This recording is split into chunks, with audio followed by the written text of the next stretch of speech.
Ау? Өзімізде жасымыз кеп қалып деймін да, сол кемпірге шалға жас қыздар былай. Шалға жас қыз. Шалға жас қыз деп қойды. Қалай болады деп қояды. Жемді берсең атқа бер, қатыр-көтір шайнасын. Қызды берсең шалға бер, сақалымен ойнасын.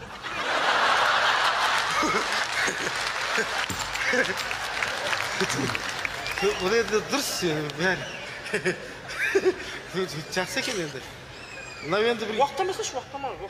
Жоқ, ол анау өзіміз бір екеуін алсақ па деп жүрміз енді. Екеу деп қояды. Бір машина келеді, тиегені капуста. Қатын алсаң екеу бол, біреу тұрды запаста. Демекен. Біз енді жас қыздар ғана, райодан 15 жасар қыздардан ұят болады жарайды ма? Жас қыз, шикілік қаларға ма? Жас қыз, кепеде тауық жатады, аяқ қолы қатады. Қыз 15-ке келгенде қалай жалғыз жатады?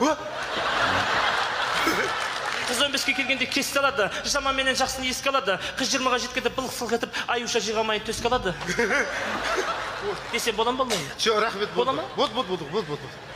Мұнаға мен сынайын деп тұрмын ба қазір? Рахмет. Жақсы екен, действительно екен, бұлар, Ал енді кей кезде сүймей қаламыз ғой. Көрсеткен қызды сүймей қаламыз.